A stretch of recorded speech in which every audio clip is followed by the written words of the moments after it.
and gentlemen, the President of the United States.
Strong, they're strong, and they're great.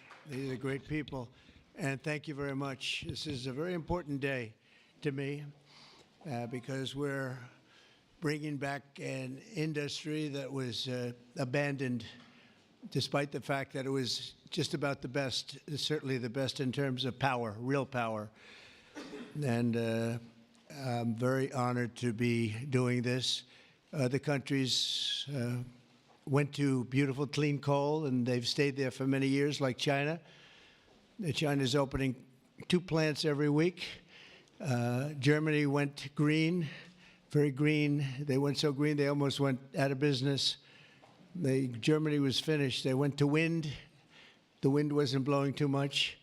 And they went to all sorts of other things. You know, the Green New Scam hit Germany too. And guess what? Now they're back to coal. They're opening up coal plants all over Germany. We're the ones that aren't doing it. I call it beautiful, clean coal. I told my people never use the word coal unless you put beautiful, clean before it. Right, Doc? So we call it beautiful, clean coal. Beautiful, clean coal. So today, thank you. Today we're taking historic action to help American workers, miners, families, and consumers. We're ending Joe Biden's war on beautiful, clean coal once and for all. And it wasn't just Biden, it was Obama, and there were others. But we're doing the exact opposite. And all those plants that have been closed are going to be opened. If they're modern enough, or they'll be ripped down and brand new ones will be built. We're going to put the miners back to work. And I said I was going to do this. And I've said it loud and clear. And it's time to do it, and we need it. And I look at these people behind me. I don't want to have any arm wrestling contests with any of them, but they've had a little more practice with the lifting things, I will say. But they are great people, and I know them indirectly for a long. That includes you guys for a long time, and they're great people, and with great families, and come from areas of the country that we love and we really respect. And I want to thank Secretary Doug Burgum for doing such an incredible job. From the day I met him, I knew I wanted to have him in my cabinet. He took a shot at running, and he was so good and so solid that he made no news, and that was good. But I saw him, and I saw his beautiful wife, Catherine, and I said that they're going to be a team. They are a great team, and they're going to be working for this country someday. And one of the first people I called after I won. So thank you very much. And along with the Energy Secretary, Chris Wright, and I was going to make Doug actually the Energy Secretary. And he said, sir, you have one person who's much better than me at this, Chris Wright. I said, who the hell is Chris Wright? I have no idea who he is. And then I learned that he's the most respected person in the energy business by far, far and away. For Doug to say that Doug's got a big ego, it was very tough for him to say that. Catherine was there, right? Catherine, you said, wow, I've never heard that before. But Chris, you guys are fantastic. Stand up, all three of you, please stand up.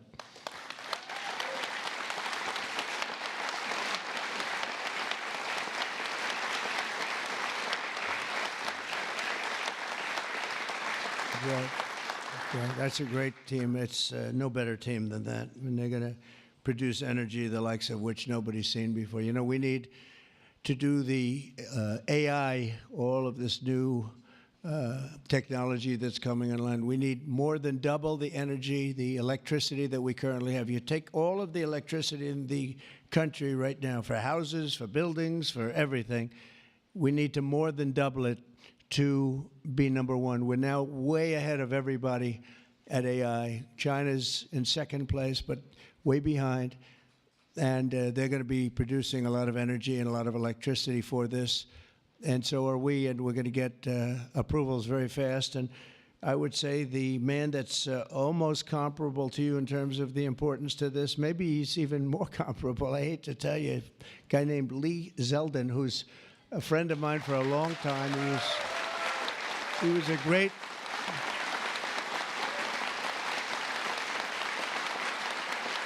Yeah.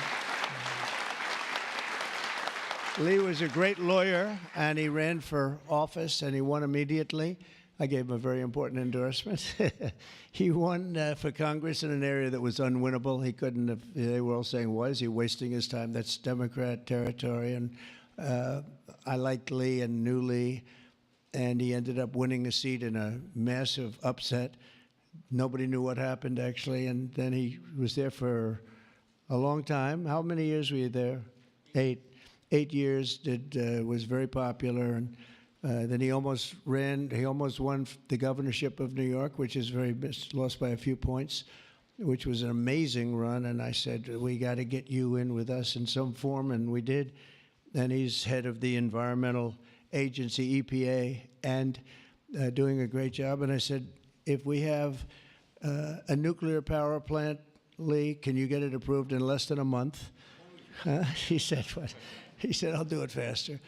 And by the way, he'll do a fast job, but he's going to do also a great job. It's going to be an important job. We don't even smile about it, but you know, I've been involved in the approval process for a long time, having been in real estate, and you go years and years and years for absolutely nothing. And even in those days, I used to say, you know, this whole thing could have been approved in a week or 2 weeks or 3 weeks, and it would have been just as good. But they'd take you down the path, and you'd spend years waiting, and then sometimes you get rejected. I wasn't rejected too much. I was the king of zoning. I did well, but it was such nonsense. It was so terrible. The process was so terrible. But this is the big leagues now, and he's the head person in the whole country, and I appreciate it, and I appreciate you doing it. And already they're respecting you very greatly. So thank you very much, Lee. Great job.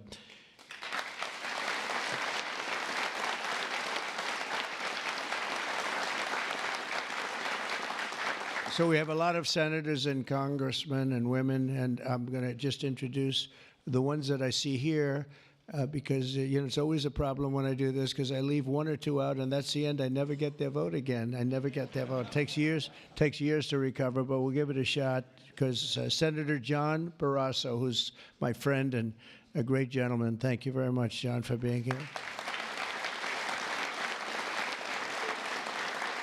Thank you, John. Cynthia Lummis, fantastic woman who believes like I do, and she believes like I do in these people, right? She believes in them maybe even more than I do. That's pretty good from day one. Thank you, Cynthia. You're doing a fantastic job. Kevin Kramer, my friend. Where is Kevin? Because Kevin, I think he was here because he had a problem, and I just will pay my respects. He wanted to be here so badly, but he had a difficult problem that he's working through, and we all love Kevin. John Hoven. John, thank you very much. Thank you very much. Go ahead. Steve Daines. Thank you, Steve. And Steve is a picker of great candidates, like he picked a guy named Tim Sheehy, who's here. Where's Tim? Where is Tim? Thank you, Tim. And Tim Sheehy has turned out to be a wonderful senator, and that was your pick. And we went with it, and you were right. And we have a great one in Tim, so thank you, Tim, and thank you, Steve. Shelley Moore Capito. Shelley, thank you very much. West Virginia. From West Virginia, she has to like, you have no choice. Even if you didn't like it, you have to like all, right?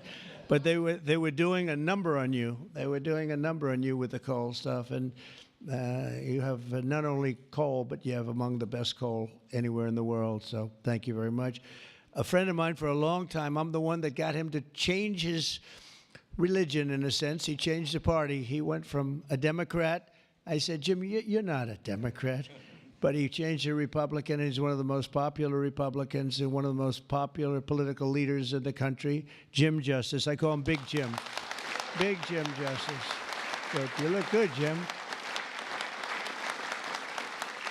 And he was in the business, and so am I doing the right thing? You would know better than anybody in this room. Am I doing the right thing, Jim? Huh? I think so, right? Thank you very much, Jim. Cindy Hyde Smith. Cindy, thank you, hon. Very good. Good job. People are going to be happy. And all friends of mine. Mike Lee. Mike, thank you very much. We have a lot of people from Congress, congressmen and women, representatives. Morgan Griffith. Morgan, thank you. Thank you very much. Bruce Westerman. Bruce, thank you, Bruce. Bob Latta. Bob Latta. Thank you, Bob. Good job. Troy Balderson. Troy, haven't seen you in a long time. Since that early race, I endorsed him before anyone knew who he was. And he ended up winning. That was another surprise, right? That was a long time ago. Yep, you're doing a great job. Thank you very much, Troy. Carol Miller. Carol, thank you. Carol, West Virginia. Riley Moore. Riley. Hi, Riley. Thanks. Mike Boast. Mike, thank you very much.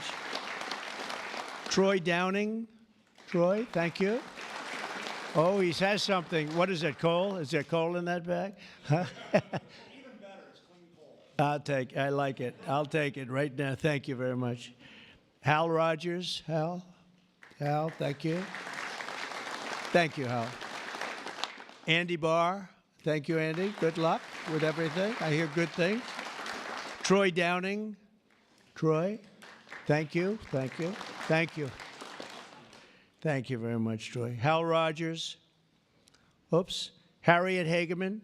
Harriet. Hi. How are you, Harriet?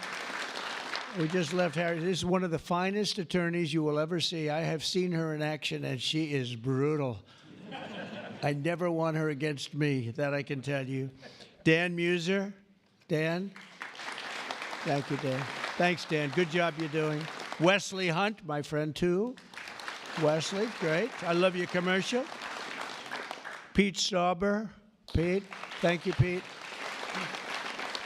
Great hockey player he was, right? Great hockey player.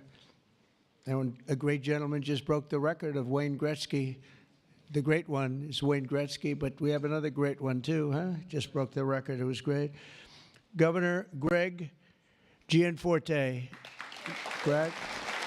Nice seeing you. Good, Greg. Thank you very much, Greg. Bill Lee. Bill, thank you very much. Patrick Morrissey, West Virginia, just got elected. Mark Gordon. Mark, thank you. Thank you very much. And we have a lot of others, and I'm in trouble because I don't know. I got 5 or 6 others that I see quickly, but I'm just not going to do it. Don't hold it against me. Because we have to get back to the most important people in the room, these people. You know that, right?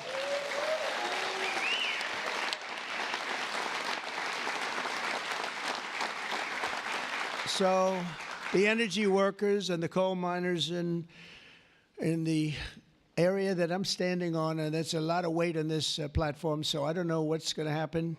I hope it's structurally designed for you guys. I don't know. But we have just really well-deserving, great American patriots, and it's such an honor to be here and making such a big move, such a bold move in energy. Because, you know, for years, people would just bemoan this industry and decimate the industry for absolutely no reason, because with modern technology and all of the other things that we do, it's one of the great forms of energy. That's why other countries, leading countries, are using it, some exclusively.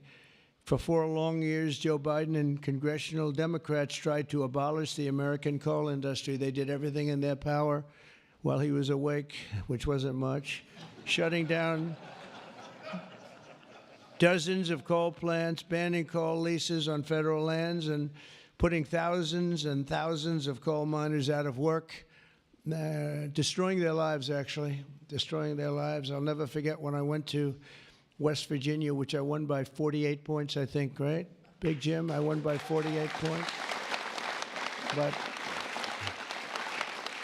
in the first campaign where Hillary Clinton was about 4 states too early, and she was talking about how bad coal was and how they were going to teach coal miners how to make widgets and gadgets and technology, which they didn't want to do. They want to mine. One thing I learned about the coal miners, that's what they want to do. You could give them a penthouse on Fifth Avenue and a different kind of a job, and they'd be unhappy. They want to mine coal. That's what they love to do. And she was going to put them in a high-tech industry where you make little cell phones and things. I don't know. Do you think he'd be good at that? I don't know. I would be. You wouldn't. You don't want to be. And she was brutal about 3 weeks before, but then she had a problem. She went to West Virginia looking for votes, and that was a bad situation. You remember that? And there was a coal miner around the table with his family, and he was in tears because of what they had done to him and his family. And I hope he's still around, but that man made quite an impression on the world and the public. And we ended up winning in a great election, but we ended up winning by a lot. The Democrats' Green New Scam killed jobs and sent prices soaring here in America. But meanwhile, China opened 2 coal plants every single week, and other countries likewise went very strongly back into coal. Some of them never got off. Those are the ones that didn't have the problems. The Biden energy policy was to put America last. We want to be last. We got to be last. Not a good policy. Under my administration, we're putting America first. It's very simple. America's always going to be first. On my first day in office, I terminated the Green New Scam. I declared the national energy emergency and withdrew from the unfair, one-sided, and extremely costly to the United States only Paris Climate Accord.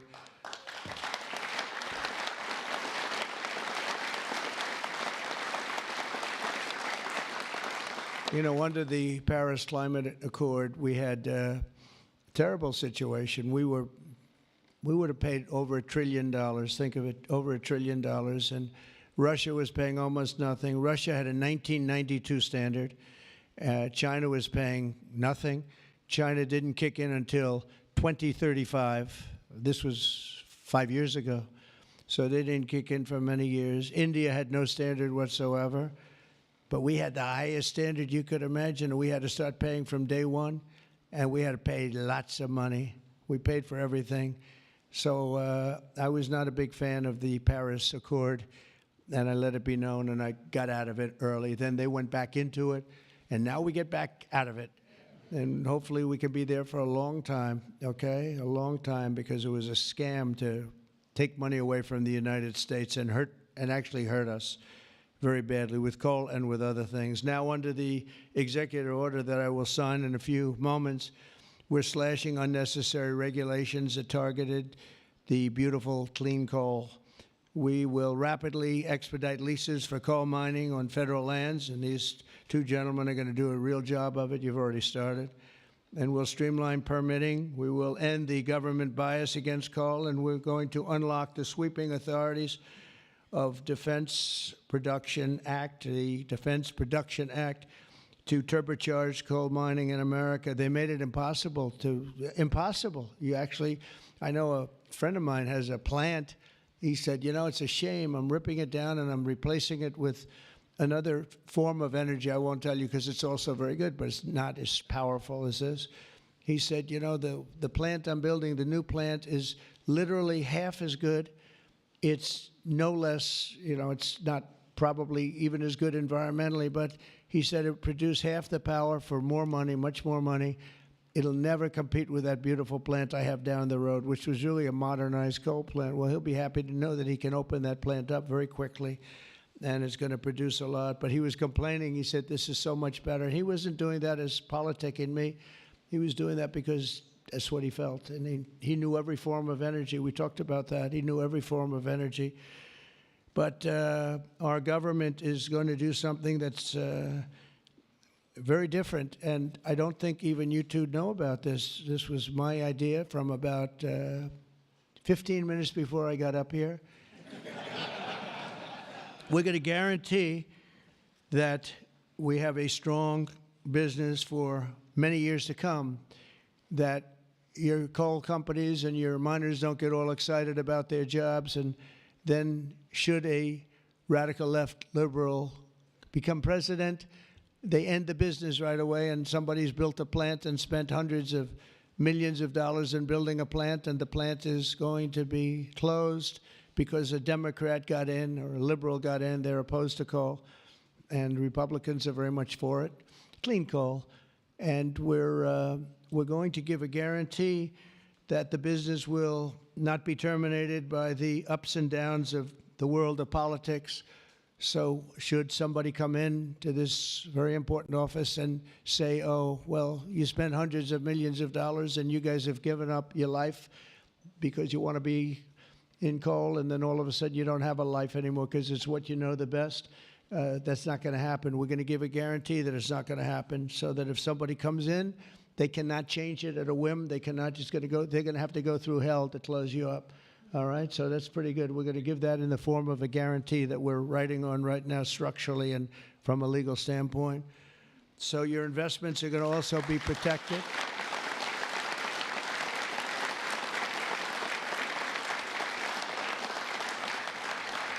And you're going to have no reason to be concerned about your future, your life, or your investment if you're a miner, as this great governor was a miner, actually. He was one of the larger coal miners. He could fit up here very easily, you know, Big Jim.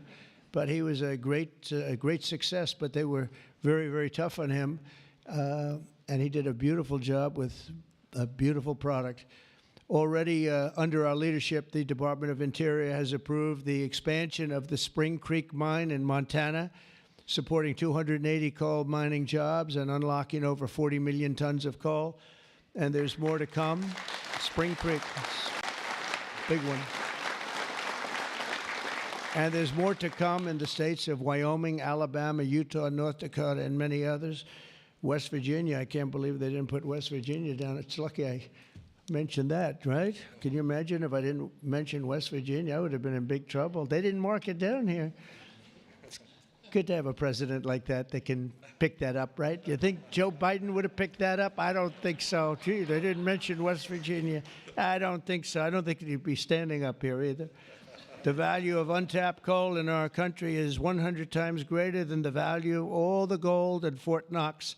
And we're going to unleash it and make America rich and powerful again. Under this order, I'm also directing Secretary Wright to use billions of dollars in federal funding to invest in the next generation of coal technology, which is an amazing technology in terms of getting the full potential of coal and also doing it in a very clean, environmental way. Pound for pound, coal is the single most reliable, durable, secure, and powerful form of energy there is on Earth today. It's a big statement. You never hear those statements, you know. You've never heard that before from a politician, have you? Well, maybe from that politician, but not from not too many. But that's the way it is. I say it again. Pound for pound, coal is the single most reliable, durable, secure, and powerful form of energy. It's cheap, incredibly efficient, high density, and it's almost indestructible. You could drop a bomb on it, and it's going to be there for you to use the next day, which you can't say with any other form of energy. You're virtually indestructible. Most importantly, we have more of it here in America than anywhere else on Earth. We have more coal than any other country. You go to Australia, they have fantastic amounts of coal. You know who they sell it to? China. They sell it to China. They're nearby. They sell a lot of it to China. But we have more than anywhere else on Earth. We also have more liquid gold than anywhere on Earth. So we're really an energy behemoth, but we're unleashing that also. That's going to be another part. But I didn't even want to mention that. It's not down here because I didn't want to mention today is about clean, beautiful coal. So I'm going to give this to you. This big guy. Should I give it to him? Yeah. You take that. Thank you, Mr. President. right?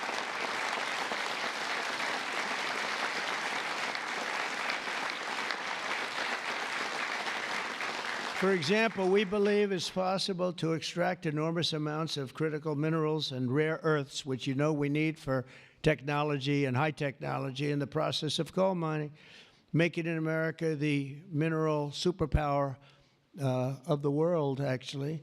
In addition, I'm instructing the Department of Justice to identify and fight every single unconstitutional state or local regulation that's putting our coal miners out of business.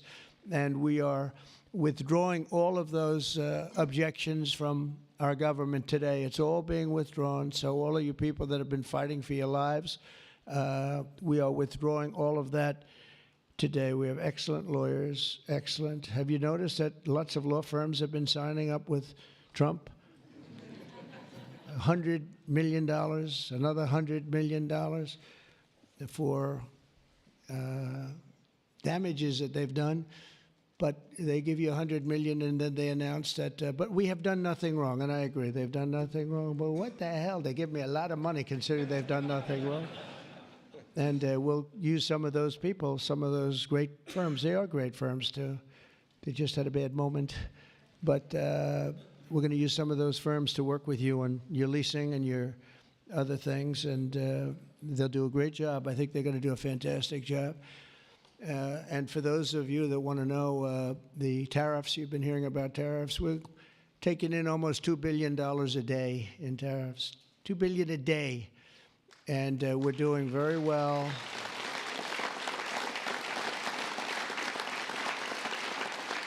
And we're doing very well in making, I call them tailored deals, not off the rack. These are tailored, highly tailored deals.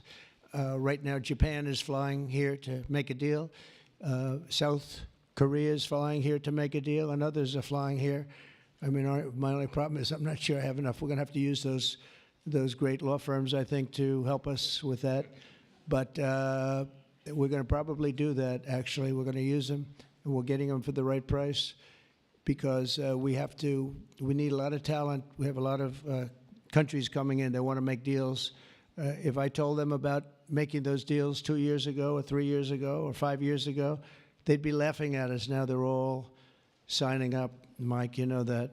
So it's going to be a great thing. But we're think of that, $2 billion a day. That's a lot of money. That's a lot of money even in the coal business, isn't it? Huh? It's a lot of money. And America's going to be very rich again very soon. You're going to see that happening. You see it all along. And it's so that whole situation that, you know, it was somewhat explosive. But if we didn't do that, we wouldn't be talking the way we're talking right now. It's been amazing what's happened.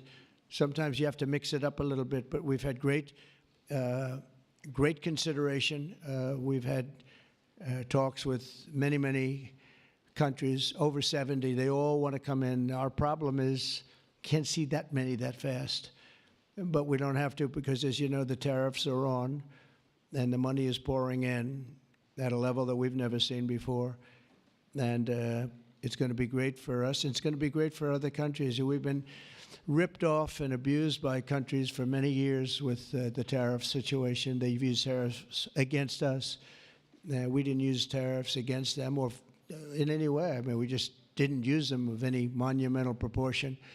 And so we are doing it now. We have tariffs on cars. We have tariffs on lumber, tariffs on steel and aluminum. Steel plants are going up because of it all over the country. We have 25% tariffs on steel and aluminum. And I think the steel workers like me even more than the coal miners like me. I'm pretty sure that that's true. We have, instead of having no steel business, I put them on originally in my first term. We wouldn't have had one steel mill in the United States if I didn't do that. And now we upped it, and we not only are we taking in a lot of money, but we're protecting our workers, our steel workers. We're protecting our steel industry. And one thing you know, that steel and things like steel you need, because you need it from a defense standpoint. You need steel for your tanks and your planes and your everything. And certain industries you can get away with not having, but others you need, and steel is one you need. So I want to let you know that's in full force and effect. And literally as we speak, I spoke to executives in the steel industry over the last few days, and they're all coming in to build plants in the United States of America, because if you build them in the United States, you have no tariffs to pay. There are no tariffs to pay, zero. If you build them outside using outside labor and hurting our businesses, and you send your product in, you have to pay a price for that, and they will be having tariffs, as you know. It's an amazing thing. This has been something used against us for many years by other countries, China in particular, but others, not just China, others, and taken advantage of us, ripped us off, and left us for dead, frankly. And I believe if I didn't become your president, I believe that this country would have had problems like they've never had before, because it was serious damage in so many other ways, not only the border, where people came rushing into our country from prisons and jails and mental institutions, murderers, drug dealers, and some vicious, vicious criminals. 11,088 murderers came into our country. We have to get them out. We're getting them out. 11,088. Of that number, half committed murder on more than two people, and this is what they allowed into our country with their open border policy of lunacy. And we're taking care of that, just like we're taking care of you today. We're taking care of that. I want to thank Kristi Noem and Tom Homan for doing an unbelievable job. The whole thing is, the job they're doing is incredible. It's really an unforced error. It should have never happened, that we have to be spending such time and resources, Mr. Senator, right, on getting people out of our country that shouldn't be here. I mean, literally from mental institutions, insane asylums were opened up and emptied into our country. Prisons from all over the world, not just South America, prisons from, think of this, from Africa, the Congo, a lot of people from the Congo, prisons in the Congo, prisons from Asia, from all over, were opened up. And I knew that when I heard it was an open border policy. I said, if you do that, every country is going to be dumping people that they don't want into our country, and that's what's happened, but we're cleaning it out. And the courts, we had a good decision, as you know, from the Supreme Court, allowing us to do that. We have judges that didn't want us to do it. We have judges that wanted the very evil gang members from Trendy, Iroquois, and MS-13. They didn't want them taken out of the country and put in very powerful prisons. When you look, you've all seen those clips, pretty amazing clips. But I want to thank El Salvador. They've done an incredible job. But we've been fortunately winning those cases. But we have judges that are out of control that say, oh, bring them back, bring them back. We don't want them back. We don't want them back. Can you imagine? You spend all of that time, energy, and money on getting them out, and then you have a judge that sits there, a local judge who sits there, federal judges, sit there and says, no, bring them back. One was brought back, or they want to bring him back because he wasn't a member of Tren de Iroquois. He was a member of MS-13, which is just as bad. So they misidentified him, but it sounds to me like he was a member of MS-13, so they want him brought back because he wasn't treated properly. It's we got to be smart. Our country's got to get a lot smarter than it is, but we have to give the people that are empowered to do this kind of work, and it's not pleasant work. We have to give them the option of making our country great again, and that's what they're doing, and I have great respect for those people. And they're doing it out of love. They could get a much easier job. They're doing it out of love for our country. It's so important, just like I'm doing this with coal today for love for our country. Earlier this afternoon, I signed another executive order to strengthen our electric grid by ensuring that coal-fired power plants are always available to meet surging demand for electricity. Unlike wind and solar, coal plants can run 24 hours a day in rain, sleet, or snow, and you will not be subject to the incredible blackout situation that's taking place in California, where they have blackouts all the time. It's an amazing thing with California. They have blackouts and brownouts at levels that nobody's ever seen before. And all they want to do is keep going the way they're going. And they're doing a very poor job.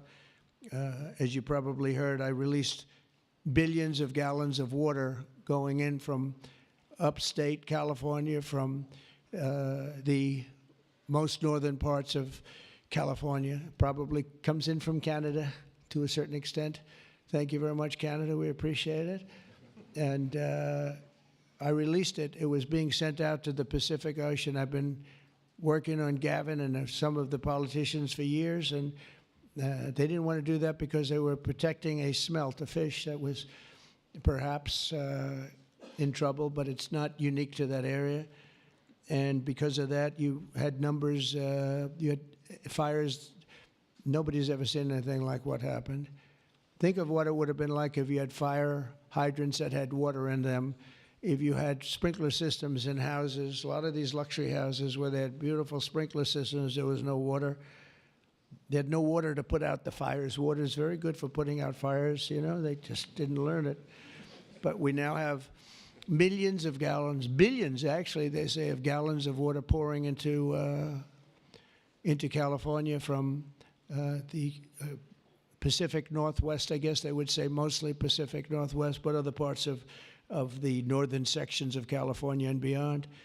And it's a beautiful thing to see. I saw a picture of it this morning. The water's just flowing down there. I said, why didn't they do this? I told them to do it. My first term, I said, do it. And I don't know. I think the second term is just more powerful. They do it. When I say do it, they do it, right?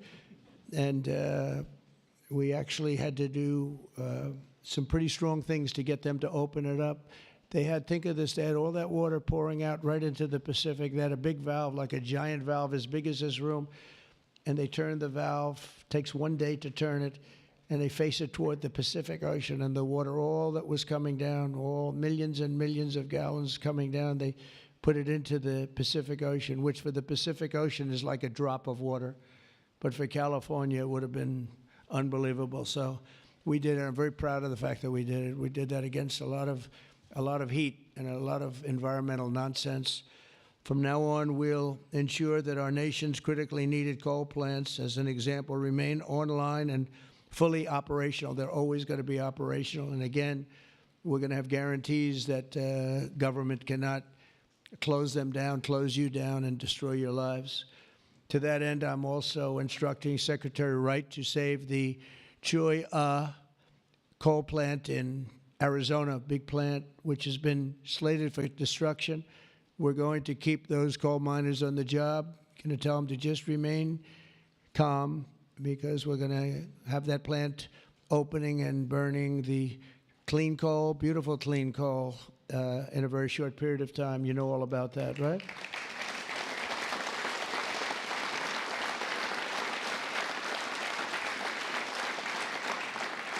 That's a big one. As part of our historic deregulatory efforts this afternoon, I'm also granting immediate relief to 47 companies operating 66 coal plants, very big ones all over the country, recusing and making them available for coal production almost in the immediate future. But we're going to be crushing Biden-era environmental restrictions.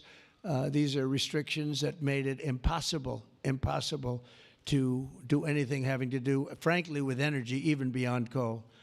It's really beyond even coal.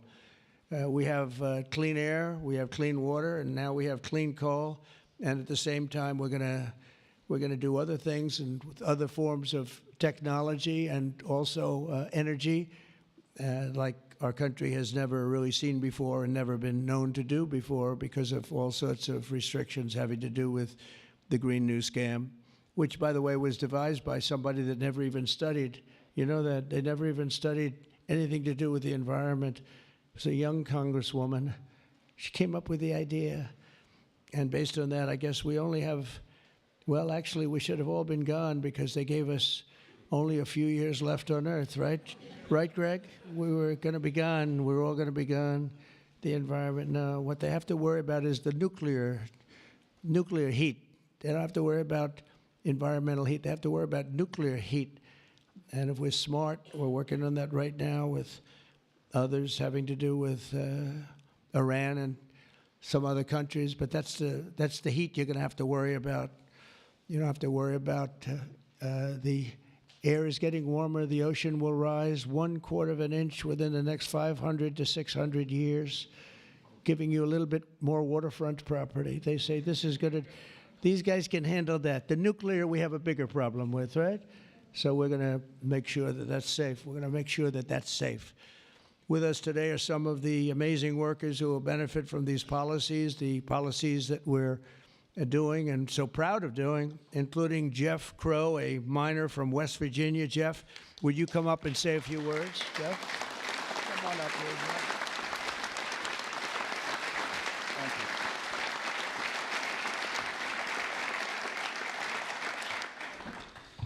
Thank you. Good afternoon, Mr. President. I want to first thank you for having me and my fellow miners here. It is an honor and a privilege to be a part of today's events. I believe this past November that America clearly spoke about what we wanted for our country. It is reassuring for Americans to have a president in office who will truly put the United States of America above all else. Thank you.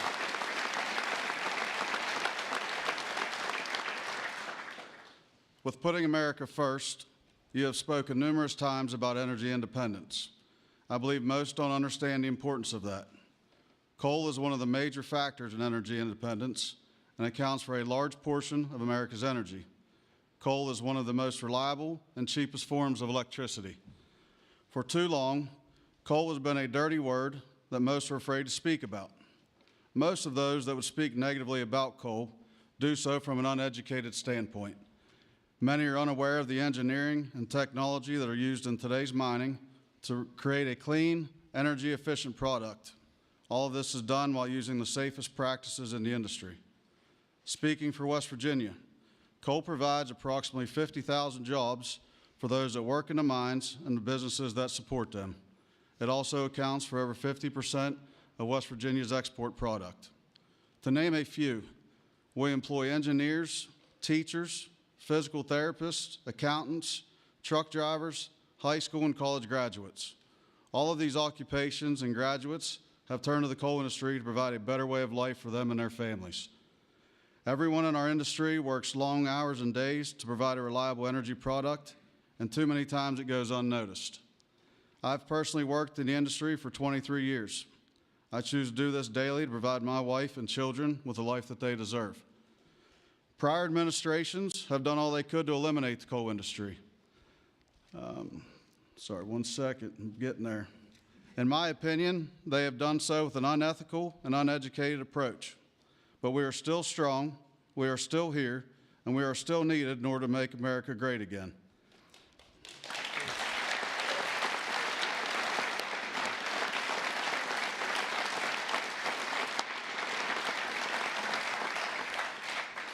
Having a president and an administration that understands the need and importance of coal is more than appreciated.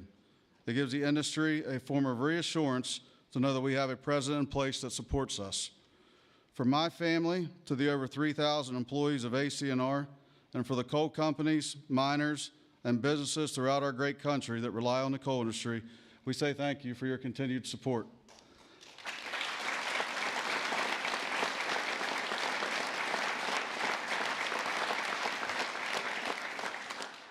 I personally thank you for what you do for our country and for our industry.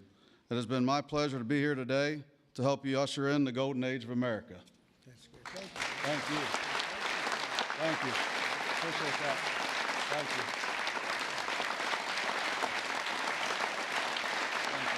Thanks, sir. Thank you.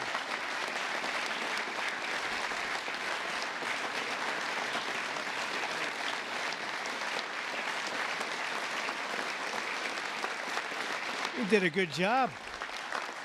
Let me have that speech. I want to have that.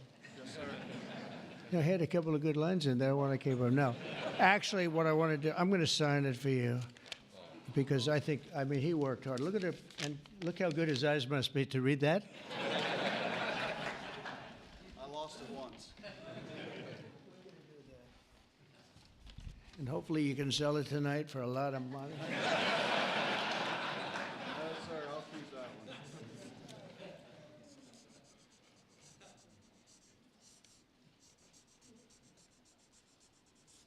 That's great. Thank you very much.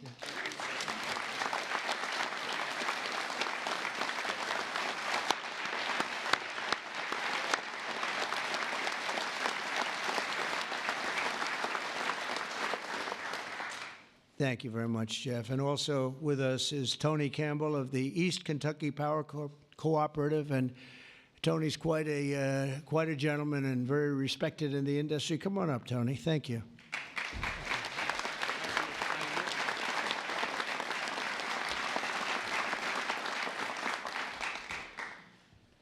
Mr. President, on behalf of East Kentucky Power Cooperative, the National Rural Electric Cooperative Association, and electric cooperatives across this America, thank you for your leadership to restore American energy dominance.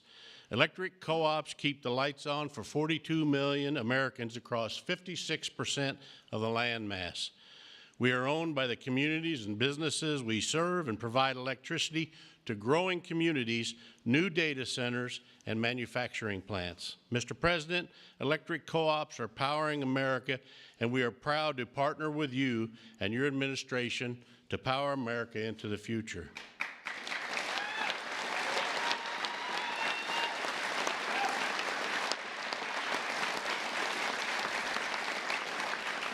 Our electric cooperatives in Kentucky understands the importance of reliable, affordable, and American-made energy, especially coal and natural gas. Coal fuels most of the electricity generated by our cooperative.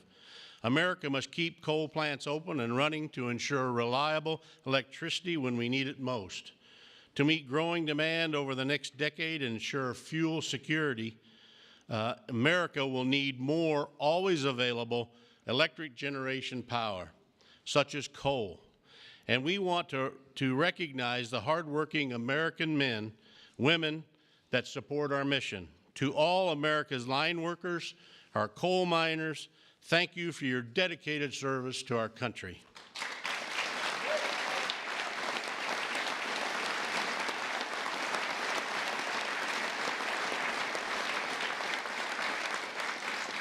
Affordable and reliable electricity is a cornerstone of our economy, especially American manufacturing. However, too many government leaders have pushed policies that have made our electric grid significantly less reliable and our energy too expensive. That begins to change now.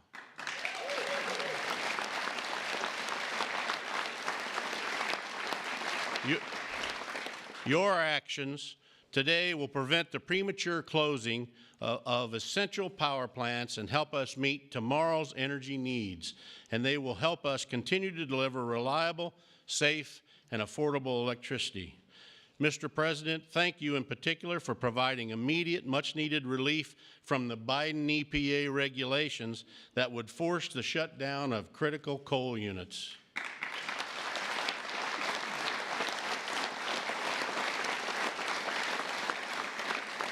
Finally, I want to say congratulations on the all-star energy team you've assembled. Electric co-ops have already been working with Secretaries Burgum, Wright, and Rollins, and Administrator Zeldin, and we are excited for all we can accomplish together. Mr. President, thank you again for your actions today and for your support for the electric cooperatives as we work to keep the lights on in America. Thank you, Mr. President.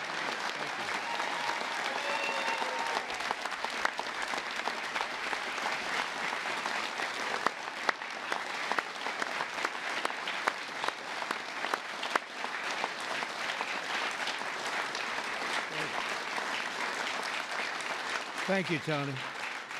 Thank you very much, Tony. Appreciate it. Every day under the Trump administration, we will continue to lower costs for American families, create jobs for American workers, and very importantly, unlock unlimited amounts of affordable American energy, including, as I said, and I'll say for the last time, beautiful, clean coal. Our country is blessed.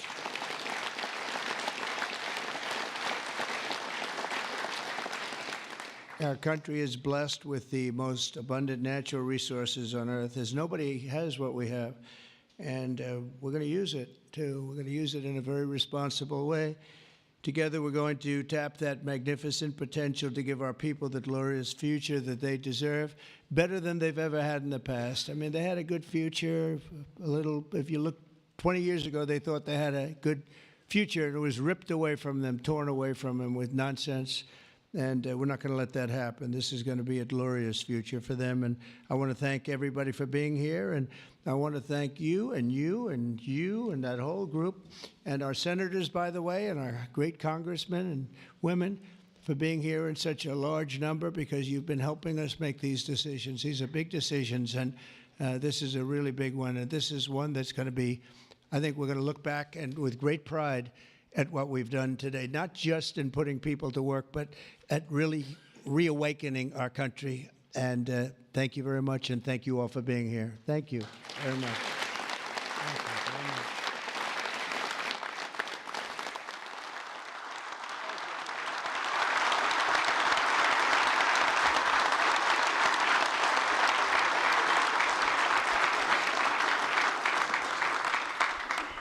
Come on up. Mr. President, Yes, who's first one? we have 4 items prepared for your signature this afternoon, sir. The first of these executive orders it may be one of the most significant executive orders of your administration thus far. This directs all departments and agencies of the federal government to end all discriminatory policies against the coal industry. This ends the leasing moratorium that prevents new coal projects on federal land, and it's going to accelerate all permitting and funding for new coal projects to allow the coal industry to flourish under your leadership, sir. That's great. Thank you.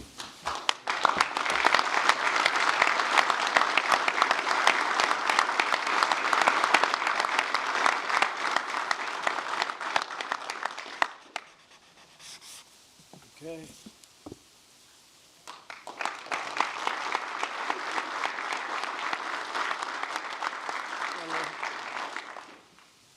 Sir, there are currently dozens of coal plants in America that are in imminent danger of being forced to close based on unscientific and unrealistic policies enacted by the Biden administration. What we're going to do is essentially impose a moratorium on those policies taking effect to protect coal plants that are currently operating, to ensure that they're able to continue producing power and continue providing jobs to Americans in the coal industry. Great. Thank you very much.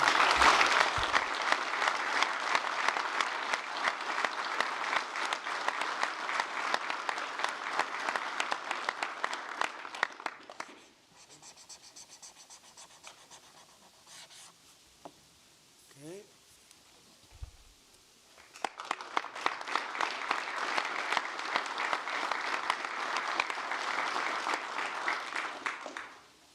Sir, you've made grid reliability and security a key focus of this administration. This executive order is going to promote grid security and reliability by ensuring in part that our grid policies are focused on secure and effective energy production and energy transmission, as opposed to woke policies that discriminate against secure sources of power like coal and other fossil fuels.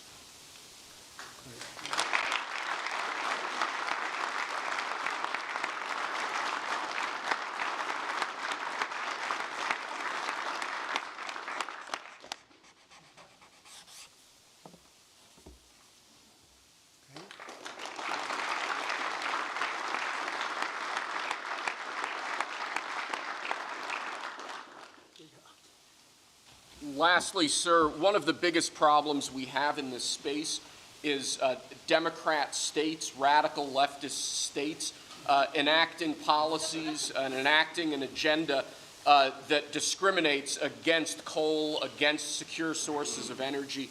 Many of these policies are unconstitutional and illegal, and with this executive order, you're going to be instructing your Department of Justice to vigorously pursue and investigate these state policies that we believe are illegal or unconstitutional. Good.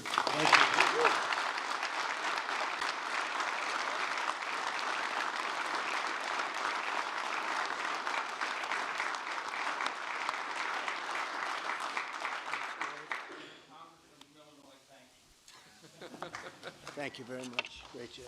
He went to Harvard when Harvard was good. It was a while ago.